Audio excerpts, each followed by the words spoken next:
자산과 부채의 차이. 부자가 바라보는 자산과 부채의 관점은 보통 사람들이 바라보는 자산과 부채의 관점과 매우 다릅니다. 예를 하나 들어보죠. 차는 자산인가요? 부채인가요? 그 기준은 무엇으로 그 차를 샀는가에 따라 극명히 달라집니다. 부에 사보면 왼쪽 편에 있는 E나 S는 거의 대부분 보통 할부 아니면 아주 대담하게도 신용카드를 사용하며 차를 삽니다. 수단만 바뀌었을 뿐이지 결국 자신이 노동을 해서 번 돈으로 그 차를 사는 것이죠. 미리 차를 갖고 대금으로 그 비싼 이자와 함께 차값을 갚아 나가는 것입니다. 그러면 이것은 자산인가요? 부채인가요? 자, 이번엔 부자의 관점에서 한번 바라보겠습니다. 페라리나 람보르기니를 사는 부자들은 그 비싼 고가의 차를 자신의 돈으로 살까요? 아닙니다. 그들은 자신의 돈 한 푼 들이지 않고 그 비싼 고가의 차들을 삽니다. 최소한 노동을 통해서는 절대 사지 않죠. 그럼 어떻게 할까요? 그들은 자신이 아닌 자신이 이미 만들어 놓았던 자산이 그 비싼 고급차를 자신을 대신해서 살 수 있도록 만듭니다. 그럼 이때 이 차는 자산인가요? 아니면 부채인가요? 이 두 지점이 매우 중요합니다. 가난한 면에 있는 사람들은 갖고 싶은 것이 있으면 우선 가장 편한 수단과 방법, 즉 신용카드를 통해 그것들을 구입합니다.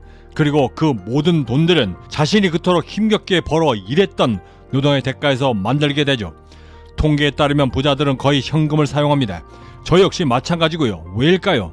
바로 인간의 본성인 죄의식을 이용하는 것입니다. 신용카드 대신 현금을 사용하게 되면 당연히 물리적으로 불편합니다. 하지만 내 지갑에서 돈을 꺼낼 때부터 이미 심리적인 통증들이 나를 괴롭히기 시작하고, 그러면서 나도 모르게 그 소비가 맞는지 아닌지를 다시 한번 생각하게 됩니다. 그 소비를 늦추는 작용을 하게 되는 것이죠. 하지만 보통 사람들은 사고 싶은 것이 있으면 그 즉시 삽니다. 그것도 아무런 제약이 없고 심리적인 고통과 죄의식 하나 없는 신용카드나 할부를 이용해서 말이죠. 부자가 되고 싶다면 이 지점을 아주 명확히 구분할 줄 알아야만 합니다. 자산과 부채를 나누는 가장 확실한 방법은 그 근원이 내 노동을 통해 이루어지는지, 아니면 비록 시간이 걸릴지라도 나의 자산을 통해 만들 수 있는지에 따라 나의 삶이 가난과 부자로 결정지어지게 되는 것입니다. 그런데 이 판단을 그저 감정과 감성으로만 의지할 수 있을까요? 금융 지식의 필요성. 우리들이 갖고 있는 감성과 감정들은 언제나 불안정하고 불편합니다. 이를 너무나 잘 알고 있는 부자들은 이를 방지하기 위해 바로 금융 지식을 적극적으로 활용합니다.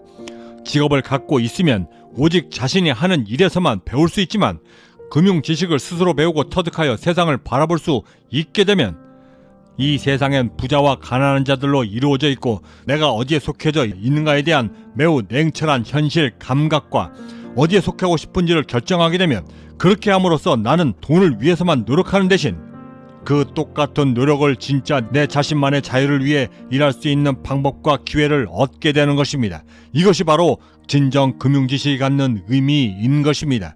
금융지식의 가장 기본은 회계입니다. 회계는 자산과 부채, 자본으로 이루어져 있는 대차, 대조표, 그리고 실제 돈이 들어오고 나가는 전 과정을 담고 있는 손익계산서로 이루어져 있고, 돈이 들어올 땐 왼쪽 편에 담겼다가 나갈 때 오른쪽 편으로 나가게 되는 시스템이 바로 손익계산서인 것입니다. 저는 이것을 금융두뇌라 부르고도 있는데, 실제로 저는 돈이 들어오면 저의 좌뇌는 손익계산서의 왼쪽 편, 즉 차변처럼 움직여 그 돈을 어떻게 활용하고 사용해야만 자산으로 만들 수 있는지 본능적으로 생각할 수 있도록 제 자신을 제어할 수 있게 되고, 그러면서 순간적으로 그렇게 들어온 돈들을 소비가 아닌 또 다른 나의 자산을 만들기 위해 손익계산서의 오른쪽 대변에 어느 항목으로 보내야 보다 빨리 자산으로 만들 수 있는지를 결정하게 되는 것입니다. 이 전 과정을 누구보다도 빨리 신속하게 판단하여 또 다른 돈과 자산을 만들 수 있는 사람들이 바로 우리가 보고 있는 그 억만장자들인 것입니다. 그들은 수천 개의 숫자들을 한꺼번에 순식간에 암산해내듯 돈이 자신에게 들어와 어디로 나가야 자산이 될 수 있는지, 이를 어떻게 적극적으로 활용해야 돈이 자신을 위해 또다시 일할 수 있는지를 가장 빠른 시간 내에 파악해낼 줄 아는 사람들인 것입니다.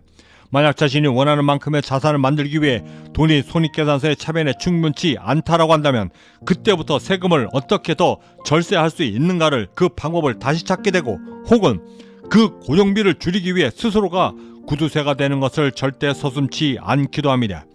부자, 은행. 이를 위해 부자들은 은행을 이용합니다. 하지만 그 이용 방법 자체가 보통 사람들과는 완전히 다르죠. 가난한 사람들은 돈을 빌리러 은행을 가지만 부자들은 자산을 늘리기 위해 혹은 만들기 위해 목돈을 모으는 하나의 창고로 그 은행을 이용합니다. 일단 여러분들이 할부나 몰기지를 이용하게 되면 여러분들이 죽도록 일해서 버는 그 돈들은 이제 더 이상 여러분들의 돈이 아닙니다. 바로 은행들의 돈인 것이죠. 언젠가 매우 놀랬던 적이 있었습니다.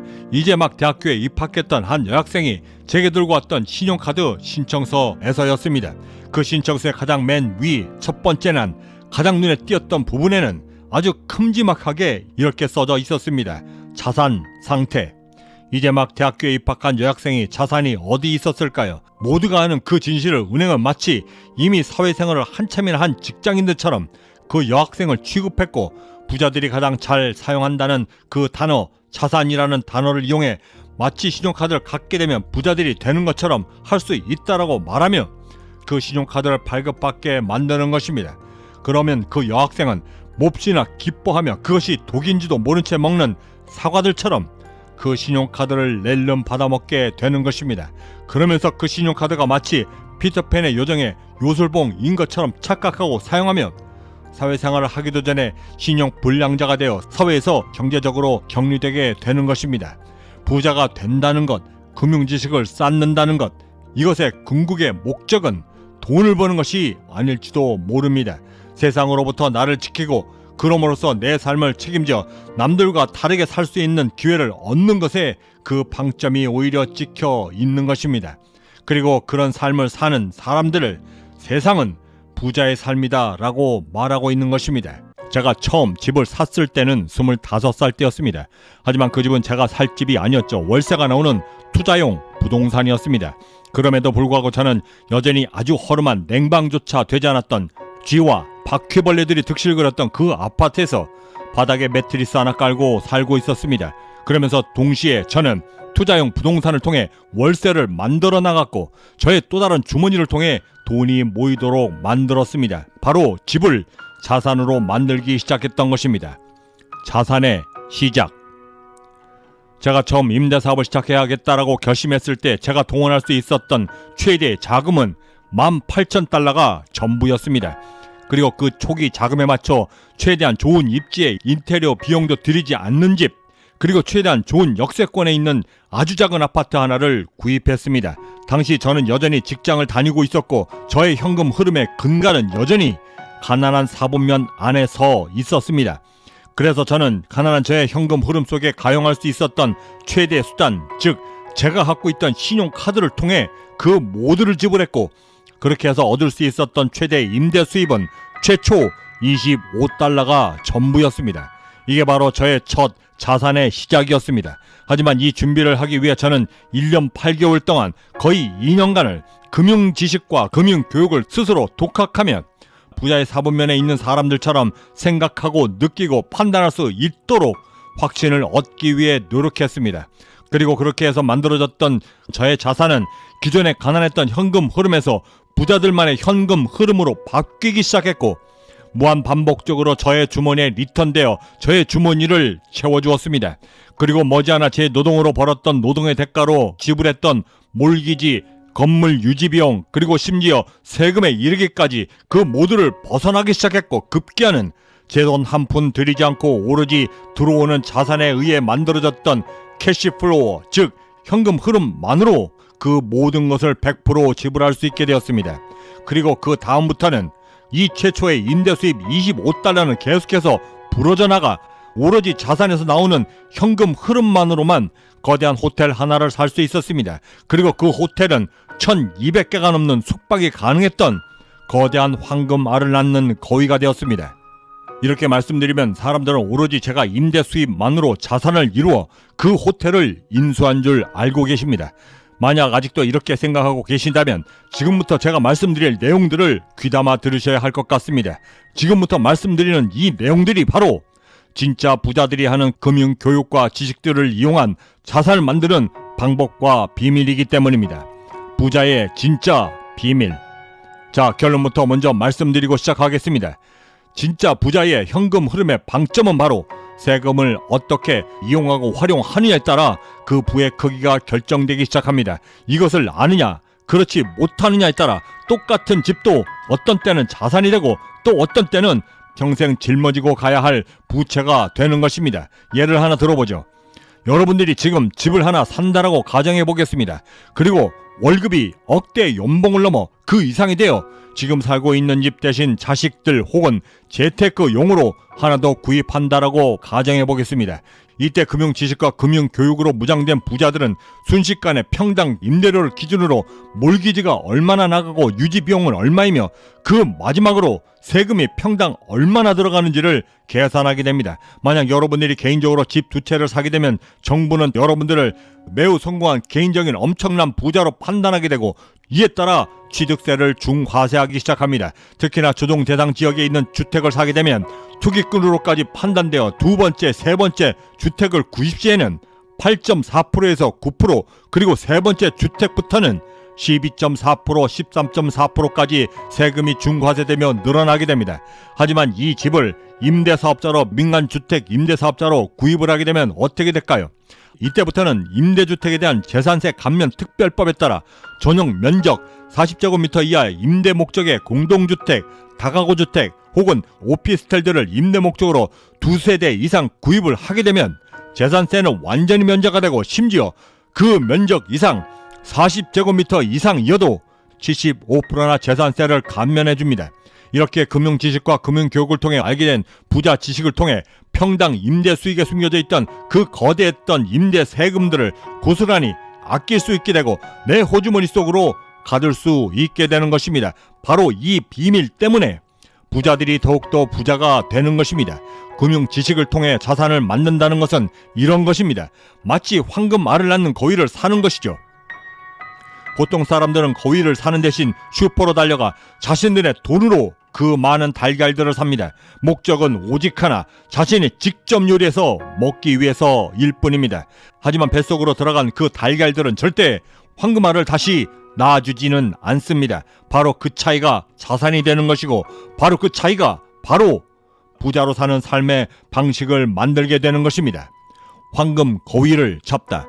이렇게 말씀드리면 사람들은 다시 이렇게 반문하기 시작합니다. 그러면 지금 당장 다니고 있는 직장을 관두고 사업을 시작해야만 하는 건가요? 부자들이나 혹은 기요사키 씨 당신처럼 말이죠. 그때 저는 단호히 이렇게 말씀드립니다. 그 전에 가장 먼저 해야만 하는 것은 당신이 먼저 금융지식을 쌓는 것입니다. 라고 말이죠.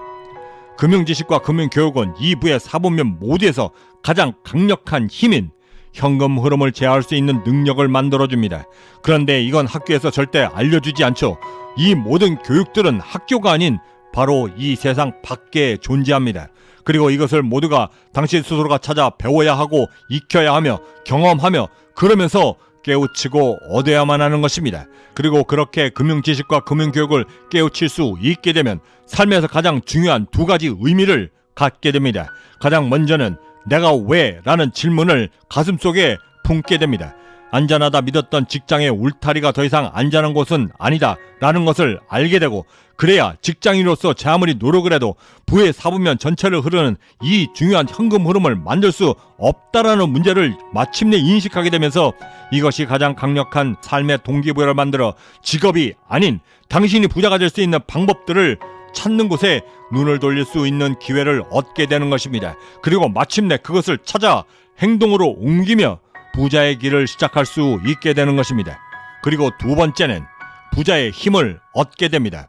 그렇게 얻게 된 힘은 사업을 일으킬 수 있는 힘을 얻게 되고 원동력을 만들며 더욱이는 이런 힘을 갖추고 있는 나는 남들보다도 실패 횟수를 더욱더 줄일 수 있고 삶을 초월할 수 있는 기회를 얻게 되면 설사 실패가 다가와 추락한다 할지라도 부자로 성공할 수 있는 사람만이 갖고 있다던 그 강력한 회복력을 갖춤으로써 오뚜기처럼 다시 솟구쳐 올라 다시 경제적 자유의 여정을 시작할 수 있게 되는 것입니다.